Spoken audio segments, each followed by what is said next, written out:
Welcome to the Altered Call podcast. Today we'll be discussing capacity. Pursuing a life of stewardship is going to require work, so let's free up enough space in our life to get the work done. My name is Alex Pillischafske. I believe that frozen yogurt is alive. I believe that new metal will save us, and I believe that you are uniquely created to reflect God's glory in the world. A couple of weeks ago, we started talking about the discipleship path. This idea requires that you clearly define and manage each aspect of your life to ensure that you are being a good steward of the gifts that God has given you. Let's review this quickly. As Christians, we are meant to bring glory to God generally through our purpose and specifically through our various callings. The enemy wants to prevent this by forcing us to stumble in an infinite number of ways. Stewardship is the application of our current knowledge and ability to defend our lives against the enemy. The discipleship path is a framework that you can use to build and maintain standards that relate to self, family, vocation, and church. As we progress in our faith, these standards will change as God grants clarity around our calling and which areas we are called to defend most vigorously. By gaining control over our lives, we are then able to remain vigilant and keep the enemy from sneaking into our lives while we are distracted in other areas. The problem with this process is that in the beginning it takes a lot of time, and that can be intimidating if you aren't used to looking at your life in this level of detail. Ultimately, this process will make your life much less stressful by granting clarity around your priorities and enabling you to focus more thoroughly on the things that actually matter. But for now, it's an awful lot of work. Let's try to ease that burden today by addressing capacity. What does your perfect life look like? Pause. Take a minute to think about it. The stereotypical answer is to be independently wealthy and living on a beach somewhere. That answer actually is correct in a lot of ways, just not in the way that you might think.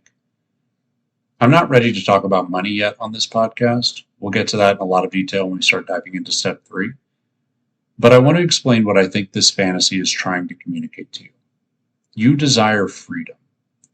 You want to have the capacity to do what you want and when you want to do it. The connection that your brain is making is the link between capacity and your truest self. Unencumbered, you lack excuses not to be your truest self. You have time to explore the things that you are passionate about and time to pour into the things that you know truly matter. So why aren't we pursuing this type of freedom? I think that most people write off this type of freedom as unattainable or unrealistic, and I think that stems from taking this idea to its purest extreme. The fantasy includes seemingly infinite money for the reason that we think that will be enough to insulate us from things like work, financial stress, making tough decisions. If we can just throw infinite money at our problems, we presume that they will go away. And to some degree that is true. But by taking this shortcut in our thinking, we ignore all of the other ways that we could address these same problems. Ultimately, you don't need infinite money to solve your problems or infinite answers. You need enough. What is enough? Enough is feeling comfortable saying no to things trying to enter your life. If you have enough, then you don't feel the need to chase more. You don't feel the urge to say yes to every idea that presents itself, and you don't need to continue striving towards things that ultimately will not serve you. You can sit, still and content, and dedicated to exploring the things that matter.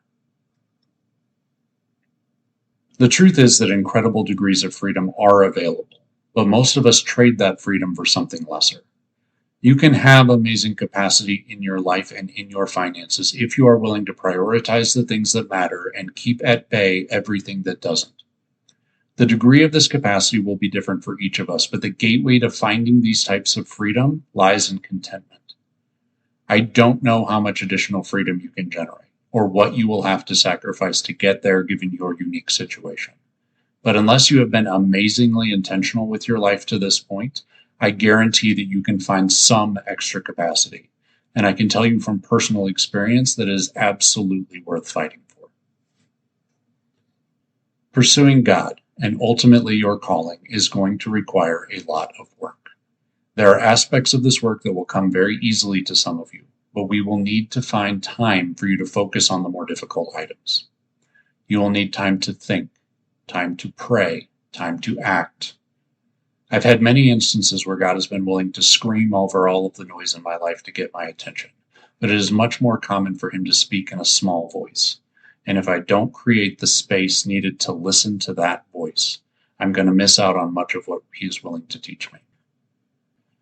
There are essentially three paths to creating a large amount of capacity in your life. The first is to burn everything to the ground and rebuild. The second is to intentionally audit every aspect of your life in pursuit of a sustainable balance. And the third is to slowly upgrade each aspect of your life, moving them slowly towards the higher goals that you are targeting. Burning everything to the ground may have sounded like a joke, but it's actually very effective if you're willing to be that extreme. Simply stop doing everything that is non-essential and see what happens. The things that serve you will make themselves known and can be added back in gradually. But getting rid of all or most of your obligations simultaneously allows you to focus solely on keeping the bad things out instead of taking the time to weigh the pros and the cons of every aspect of your life. I have a close friend that did exactly this when he became a Christian. His life was horribly out of balance. He was making good money, but he had no relationship with God, a poor relationship with his children, and unbeknownst to him at the time, his wife was starting to consider divorce. After a rather traumatic conversion experience, he decided that he was going to dedicate all of his time and energy into fixing his life. He shut down his business for a season so that he could focus exclusively on himself and his family. Now he has an incredible relationship with God, an incredible relationship with his family, and he has just recently decided to storm back into the business world in a healthy way. Is this extreme? Absolutely. But now his life is infinitely better, and he has become an amazing spiritual leader. This was a sacrifice that he had the ability to make, and God rewarded it. A less extreme version is to start by doing a full inventory of where you currently are and looking at things through the lens of, does this serve me? Let's start with an easy one. I want you to open your phone and look at your average daily screen time. If you're anything like me, this number is unbearably depressing. Cut it in half tomorrow, then cut it in half again next week. I cannot express to you how big of an impact this will have on your life. All of a sudden, you will have time to do things like pray or read the Bible or play with your children in a meaningful way. Next, look at every regular activity in your schedule and ask, does this thing matter? Follow that question with, what purpose does this serve? Finally, ask, is there something else that would be better or more efficient? Anytime a new activity wants to invade my calendar, I force it to justify itself. What aspect of my life is improved by this activity? What aspect of my life pays a price for this activity? In my current season, which of those two things is more important? And finally, would something else achieve the same effect more efficiently? Once every couple of months, I like to do a quick audit of the primary activities and processes that we use in our home in an attempt to make sure that we aren't just doing things because they're already scheduled. Everything that you do should be in service towards your goals. For each area of the discipleship path, we will set a minimum acceptable standard. A simple first question, once you have that list, is, are all of the standards being met? Or in other words, am I being a good steward holistically? If the answer is no, then cuts might be in order to make room for other things. If the answer is yes, then you get to look at things and decide if too much time and energy is going in any particular area. Maybe instead of each kid participating in 2 sports, it gets limited to 1 so that family time can flourish instead of time with friends and coaches. Sports aren't bad, but at the point that the minimum standard is met, then you need to start weighing the decision against every other potential use of that time. Get curious about what your life could become. Which areas that matter to you could be strengthened if room was made for you to tend to them.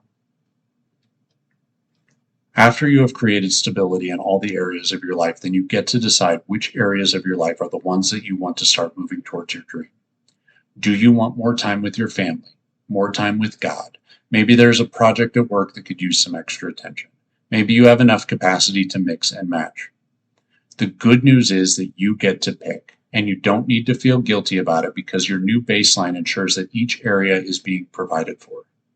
If something doesn't serve the minimum, and isn't something that you enjoy, then cut it from your schedule and either leave the time free or leverage it towards something more meaningful. These types of cuts can feel harder when they are tied to work, volunteer, or social obligations, because your choice will have an impact on other people and they might not appreciate the sudden reprioritization. If you think that the people involved will understand, then you could explain to them that you have goals that you are trying to reach and that this is a necessary action towards those goals. Otherwise, just kindly cut the cord and move on. If you know that your time could be better spent elsewhere, you will eventually begin to resent any commitment on your calendar that isn't life-bringing, and that will end up being the more painful experience over time.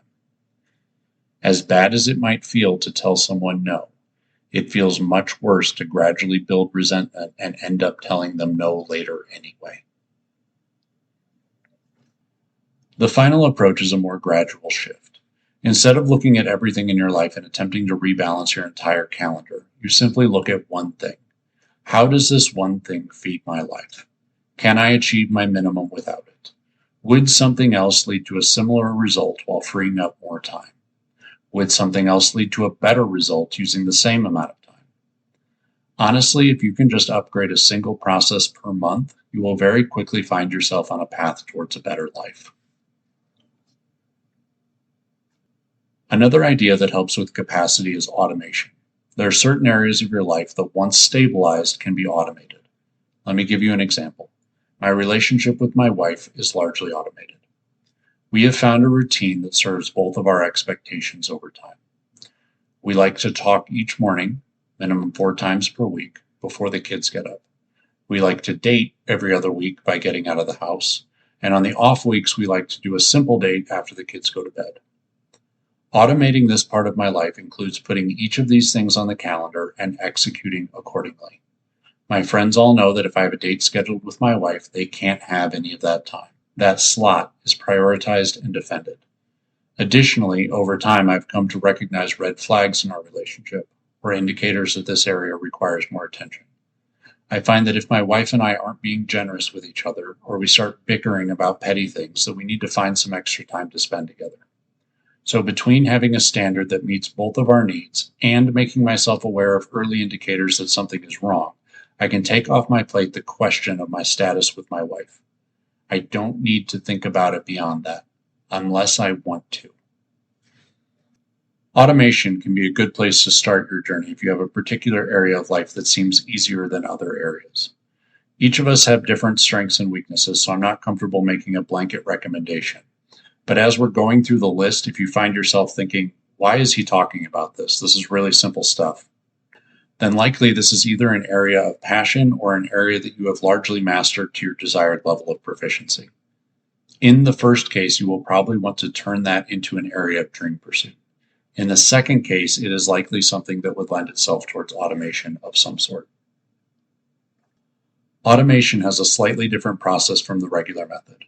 Instead of defining a minimum and a dream, you simply pick the outcome that you are looking for and automate towards hitting that goal exactly. If the goal requires certain activities, put those on the calendar. Those slots are now sacred space that you don't even consider scheduling over. If there is a routine process that needs to happen, do it before any other process of that type.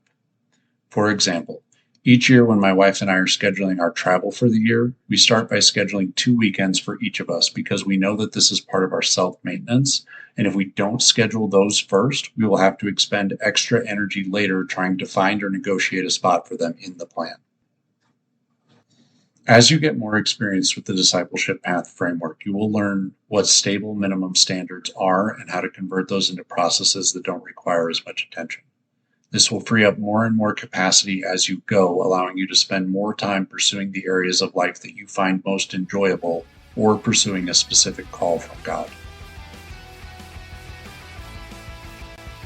Thank you so much for listening to this episode of the Altered Call podcast. You can reach me by email using alex@alteredcall.com, or you can visit the website for additional information.